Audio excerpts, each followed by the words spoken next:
وجہ سے پیدا ہوا ہے وہ اس میں 110% ڈسکس ہوگا. Okay. اور تھرڈ پوائنٹ اس میں بھارت ضرور ڈسکس ہوگا, کیونکہ بھارت کا جو کچھ بھی اس پورے پچھلے چند ماہ میں جو ایکشن رہے وہ پاکستان کو تو پسند نہیں آیا, پاکستان نے اس پر ریاکٹ بھی کیا, لیکن خطے میں کسی بھی ملک کو پسند نہیں آئے. تو اس لیے میرا خیال یہ ہے کہ یہ 2-3 چیزیں ہیں جو کہ اس ملاقات میں سر فہرست ہوں گی, اور پھر اس کے بعد اکانومی کے حوالے سے بھی ڈسکشن ہوگا. دیکھیے امریکہ اس وقت کوئی اور گراؤنڈ ڈھونڈ رہا ہے. ہمیں ایک اور ملاقات کا بھی ذکر کرنا چاہیے کہ ایک ان آفیشیل ملاقات ڈاکٹر یونس صاحب کی ہوئی ہے جو کہ بنگلہ دیش کے چیف ایڈوائزر بھی آپ جی بالکل, اور ان کی وزیر اعظم صاحب سے بھی ملاقات ہوئی ہے. اس ملاقات کو اس لیے بھی فروٹفل لینا چاہیے کہ یہ میرا خیال ہے پہلا موقع ہے جب ان کی فیس ٹو فیس ملاقات ہوئی, اور یہ سائڈ لائن پر ہوئی, لیکن یہ کچھ ایسے سٹیپس ہیں جو کہ پاکستان اپنی اکانومی کے پوائنٹ آف ویو سے لے رہا ہے, اور ہم آگے آنے والے چند ماہ میں اس کے نتائج بھی دیکھیں گے. اور امریکہ کے ساتھ IMF کے وفد سے بھی ہوئی نا, IMF نے تو پاکستان بھی آنا ہے, اور ان کا جو ایجنڈا ہے اس ایجنڈا کے اوپر تقریباً 90% کام ہو چکا ہے. اس میں یہ جو گولڈ ڈیلرز وغیرہ کے بارے میں کہا جا رہا ہے کہ ان کو ٹیکس نیٹ ورک میں لانے کی ساری چیزیں ہو رہی ہیں, وہ تمام اسی کی ایکسٹینشن ہے. لیکن میرا خیال یہ ہے کہ اس مرتبہ ان تمام وزٹ سے بکٹ میں بہت کچھ آئے گا, یعنی جو ہمیں شاید فوری طور پر تو محسوس نہ ہو, لیکن لانگ ٹرم بیسس پہ 2025 کا جو اینڈنگ ہے اور 2026 کی جو شروعات ہے اس میں بہت ساری چیزیں اکانومی کے پوائنٹ آف ویو سے بہتر ہوں گی. ٹھیک ہے, اچھا اب آ جاتے ہیں ذرا تحریک انصاف کی طرف. جو ہے وہ علیمہ خان صاحبہ جو ہیں انہوں نے گفتگو کی ہے میڈیا سے, ان کے ساتھ CM KPK بھی تھے, موجود تھے. تو ایک اور ڈیٹ ان کو مل گئی القادر میں ضمانت کی وجہ سے نا, میں 16 اکتوبر وہ کر دیا.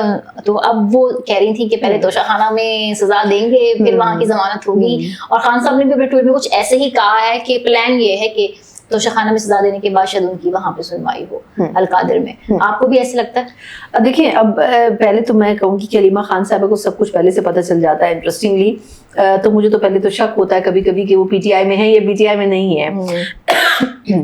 اسکرپٹ ایسے چل رہا ہے. ہاں, لیکن میرا خیال یہ ہے کہ یہ انڈرسٹوڈ ہے, پاکستان تحریک انصاف ایک تو اس کو سمجھ چکی ہے کہ خان صاحب شاید جتنے بھی کیسز ان کے جس اسپیڈ سے بھی پروسیڈ کریں, اگر خان صاحب کا جو طرز گفتگو ہے پولیٹیکل پارٹیز کو ڈیل کرنے کا اور حکومت کے ساتھ بات چیت کرنے کا وہ ٹھیک نہیں ہوا تو معاملات کبھی ٹھیک نہیں ہو سکتے. دیکھیں ہم کوئی امریکہ یا ہم کوئی ویسٹ کے کسی اور بڑے کنٹری میں نہیں ہے کہ ہم وہاں ان تمام چیزوں کی بات کریں. خان صاحب کے اپنے دور میں بھی لوگوں کے اوپر جھوٹے کیسز بنائے گئے.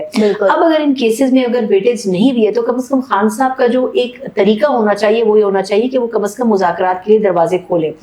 اس میں کوئی دو رائے نہیں ہے کہ کچھ عرصے پہلے مذاکرات ضرور ہونے تھے اور وہ ہو بھی جاتے, لیکن خان صاحب کے ریجڈ بیہیویئر کی وجہ سے وہ تمام چیزیں نہیں ہو سکتی. اچھا سر, میں آپ کو انٹرپٹ کر رہی ہوں, جہاں مذاکرات کی بات کر رہی ہیں آپ ایک دفعہ پھر جو ہے وہ سینیٹر رانا ثناء اللہ نے مذاکرات کی بات کی. مجھے خیال ایسے لگتا ہے کہ ثناء اللہ صاحب کو نا نون لیگ نے رکھا ہے اسی کام کے لیے کہ آپ نے میڈیا پہ کچھ ایسے ہی بیان دے دیں, لیکن دوسری طرف سے PTI کی طرف سے یہ کہا گیا کہ خان صاحب حکومت سے کسی قسم کے مذاکرات نہیں کرنا چاہتے. اور پچھلے دنوں ہم نے یہ بھی دیکھا کہ وہ کہہ رہے تھے کہ کوئی بھی اسٹیبلشمنٹ سے بات نہ کرے, اسٹیبلشمنٹ میں بات کریں تو مجھ سے آ کے اڈیالہ میں بات کریں.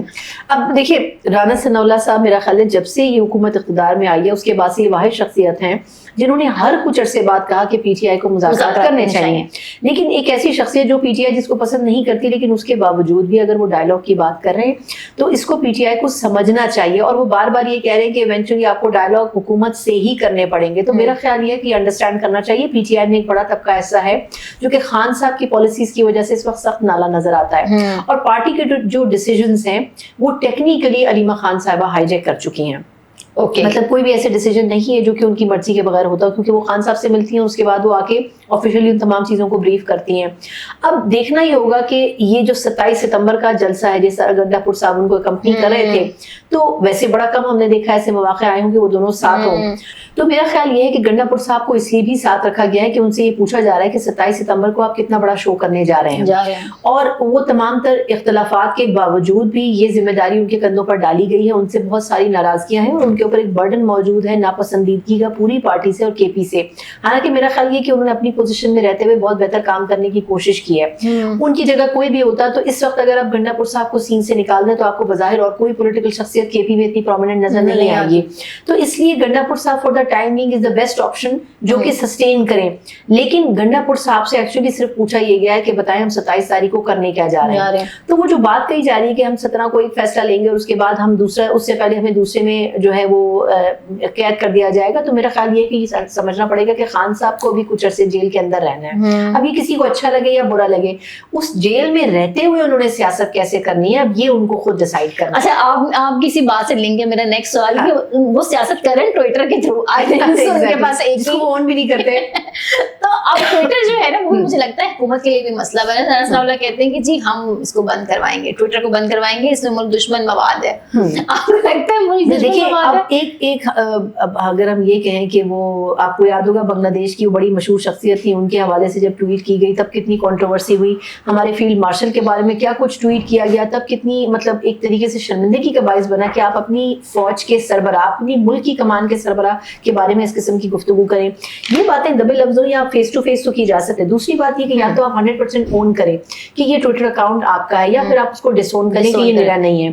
پی ٹی آئی میں اب 90% لوگ یہ سمجھتے ہیں کہ اس ٹویٹر اکاؤنٹ کو پاکستان کے اندر ہونا چاہیے. ان میں سے ایک شخصیت علی محمد خان صاحب نے یہ کہنے کی جسارت کر لی, وہ آج تک اس بارے میں گالیاں کھا رہے ہیں اور وہ غداری کے لیبل ان کے اوپر لگایا جا رہا ہے. لیکن انہوں نے بات ٹھیک کہی کہ دیکھیں ٹویٹر اکاؤنٹ کو ایک کنٹرول طریقے سے آپریٹ ہونا چاہیے. آپ اس اکاؤنٹ کے اوپر اپنی ملک کے خلاف, اپنی قیادت کے خلاف جو ہے وہ کیچڑ نہیں اچھالیں گے. سیاسی حل کی بات کر رہے ہیں نا وہ بیسیکلی, بالکل وہی بات ہے, سینسبل بات ہے. ہاں, لیکن میرا خیال یہ کہ ان کے اوپر جو الزامات لگ رہے ہیں وہ بیچارے خاموش ہی ہوں گے, اور اسی ریزن کی وجہ سے وہ تمام لوگ جو کہ چاہتے ہیں کہ یہ ٹویٹر اکاؤنٹ پاکستان لایا جائے وہ کہہ نہیں پا رہے. اب دیکھیں یہ سمجھنا پڑے گا کہ علی محمد خان صاحب کے اوپر جو لوگ کیچڑ اچھال رہے ہیں اس میں سے کوئی بھی پاکستان میں بیٹھا ہوا نہیں ہے. میں ان میں سے ان لوگوں کے نام نہیں لوں گی, لیکن وہ لوگ ہیں جو کہ امریکہ, لندن اور دوسرے ملکوں میں بیٹھ کر پاکستان کو گالیاں دے رہے ہیں اور پاکستان کی قیادت کو بھی دے رہے ہیں, اور وہ ٹویٹر اکاؤنٹ بھی استعمال کر رہے ہیں. لیکن ان تمام چیزوں میں ایک رول علیمہ خان صاحبہ کا بھی ہے, کیونکہ جو پوسٹ ہونا ہے وہ کنٹینٹ کیا ہونا چاہیے وہ میسنجر کا کام علیمہ خان صاحبہ انجام دے رہے ہیں. اب وہ جس لفظوں کا چناؤ اس میں کیا جاتا ہے وہ بڑا خطرناک ہوتا ہے.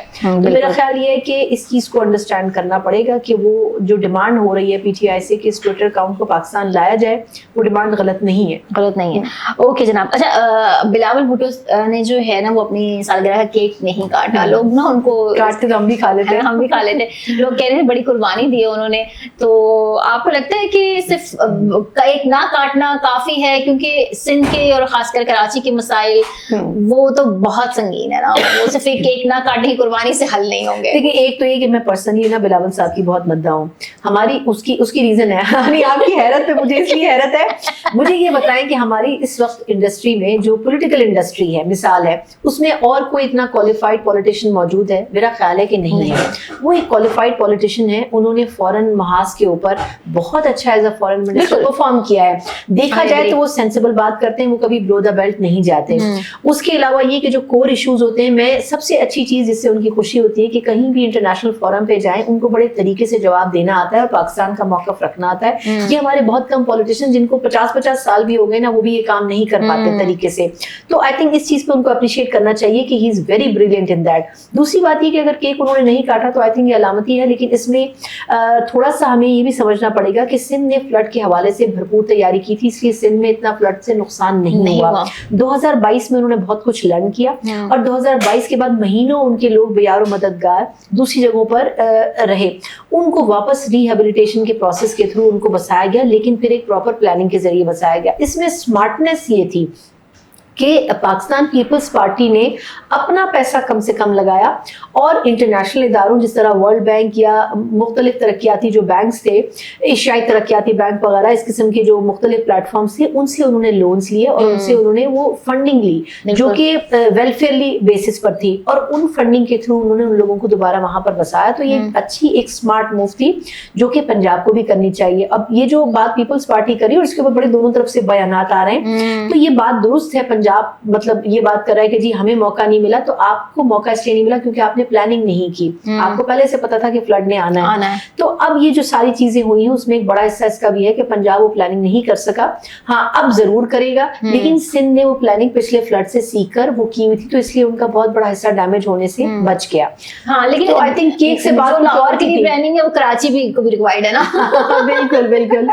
اچھا جناب, نیب کے شکنجہ زلفی بخاری کی گیٹ بھی جو ہے نا وہ تنگ ہو گیا. 800 کنال ذریعے راضی ان کی 1 اکتوبر کو نیلام ہونے جا رہی ہے. وہ میرا خیال سے القادر میں اس میں تو خیر نو کامنٹس مطلب لیکن زلفی بخاری صاحب is never on a good list نا, تو وہ تو آپ کو پتہ ہے ہٹ لسٹ پر ہے.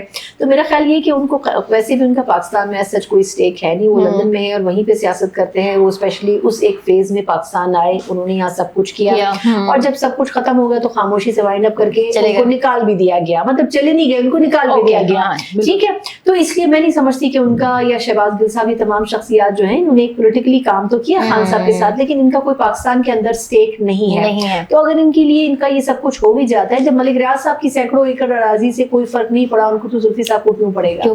Thank you very much. Thank you so much.